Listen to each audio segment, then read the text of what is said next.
नमस्कार, आप देख रहे हैं YouTube channel education portal Krishna और मैं हूं कृष्णानंद सिंह।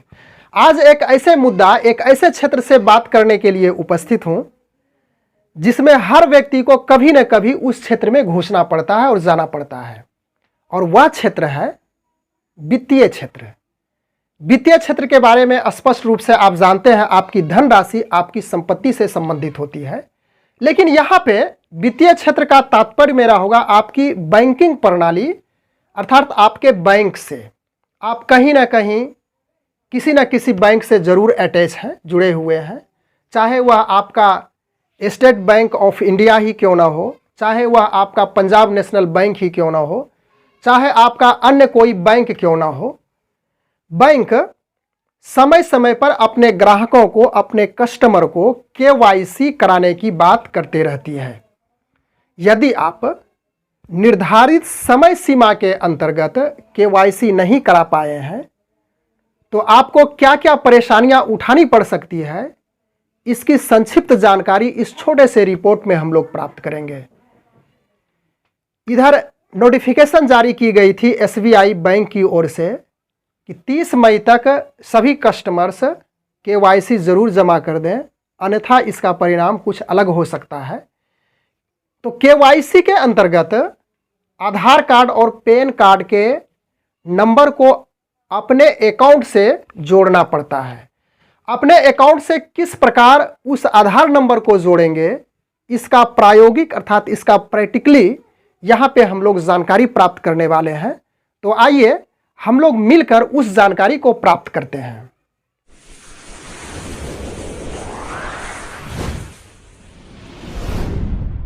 बैंक द्वारा समय समय पे नोटिफिकेशन जारी की जाती है और अपने कस्टमर को अकाउंट की केवाईसी करने की बात करती है, जिसमें बैंक द्वारा आधार कार्ड और पैन कार्ड की फोटोकॉपी मांगी जाती है और ऐसा ना करने पे अकाउंट को सस्पेंड कर दिया जाता है। अब प्रश्न बनता है कि यदि अकाउंट सस्पेंड हो गया तब क्या होगा, इसे भी संक्षिप्त में हम लोग जानकारी प्राप्त करते हैं। एक बार अकाउंट सस्पेंड होने पे आपका खाते में जमा राशि, जमा पैसा फ्रीज हो जाएगा और वह निष्क्रिय हो जाता है। तत्पश्चात जो सरकारी सब्सिडी मिलती है वह बंद हो जाता है। इसके बावजूद सरकारी सुविधा का लाभ सीधे बैंक खाते में मिल रहा है, वह भी नहीं मिल पाता है। अकाउंट यदि सस्पेंड हो गया तो आपके द्वारा जो धनराशि उस अकाउंट में जमा की गई है वह ना तो निकलेगा और ना ही उसमें अग्रिम राशि भी जमा कर सकते हैं। तो अब प्रश्न बनता है कि आखिरकार अपना आधार नंबर और पैन नंबर किस प्रकार अकाउंट से लिंक किया जाए, यानी किस प्रकार जोड़ा जाए। तो इसके दो रास्ते हैं, आप जिस रास्ता को अपनाइए, आपके लिए जो सुगम लगे उसको अपना सकते हैं। पहला तो रास्ता है कि आप अपने खुद के मोबाइल से अकाउंट से आधार और पैन को जोड़ सकते हैं। तो उसका जोड़ने का क्या प्रोसेस है, उसे स्टेप बाय स्टेप हम लोग समझने का प्रयास करते हैं, जिसे प्रैक्टिकली यहाँ पे करके देखेंगे। सबसे पहले आपको अपने मोबाइल का जो गूगल है उसको खोलना है, या तो क्रोम की सहायता से भी आप इसकी वेबसाइट जो होती है, आधिकारिक वेबसाइट, वहाँ पे जा सकते हैं। तो इसमें आप स्पष्ट रूप से देख सकते हैं कि यहाँ का जो ब्लैंक स्थान है, खाली स्थान है, इसी जगह पे आपको लिखनी है उसकी जो आधिकारिक वेबसाइट होती है। और आधिकारिक वेबसाइट इस प्रकार से, इसे क्लिक करने के बाद यहाँ पे आ जाएगा कीबोर्ड, और वह वेबसाइट है uidai.gov.in। उसके बाद इसे सर्च में लाएंगे। सर्च में लाने के बाद कुछ इस प्रकार से खुलेगा। सर्वर डाउन होने के कारण थोड़ी सी मोबाइल विलंब चल रही है।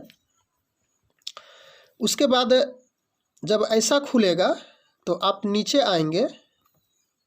नीचे यहाँ पे देखिए स्पष्ट रूप से लिखा है आधार ऑफलाइन ई-केवाईसी। इस जगह पे पुनः हम क्लिक करेंगे।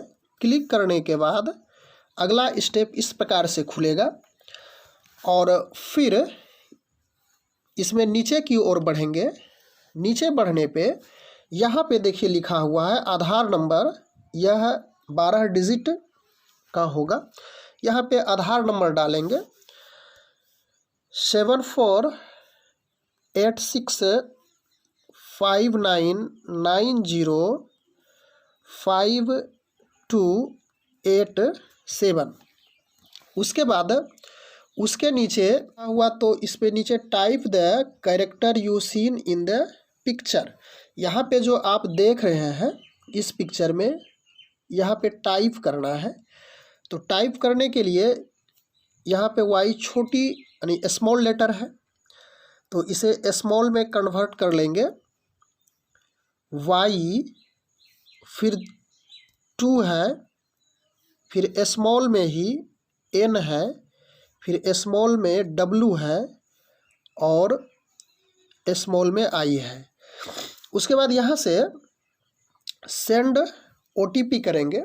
सेंड ओटीपी करने के बाद जिस मोबाइल से आपका बैंक में रजिस्टर्ड किया गया है, यानी कि जो बैंक में आपका मोबाइल नंबर रजिस्टर्ड है, उसी पे 6 अंक का अर्थात 6 डिजिट का एक ओटीपी आएगा और ओटीपी आप वहाँ पे डालेंगे।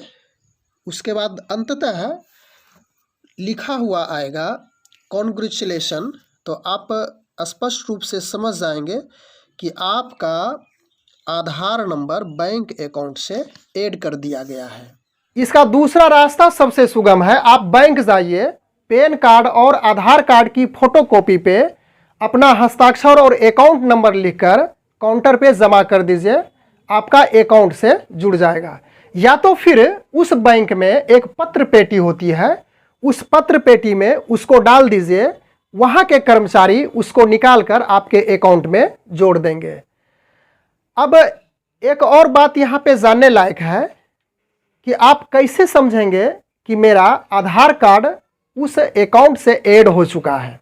तो इसके लिए सबसे आसान तरीका है, जो नज़दीकी आपका ग्राहक सेवा केंद्र है वहाँ पे जाइए, आप पैसे निकालने की बात कीजिए, आप उसको आधार कार्ड देंगे, आधार कार्ड का नंबर लेगा और जब आपका आधार कार्ड उस बैंक से लिंक नहीं होगा तो निश्चित रूप से आपका वहाँ पे पैसा भी नहीं निकलेगा।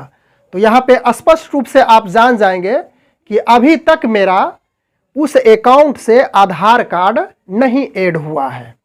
और अंत में निश्चित रूप से यह जानकारी आपको समझ में अच्छी तरह से आ गई होगी। Thanks for watching, good bye.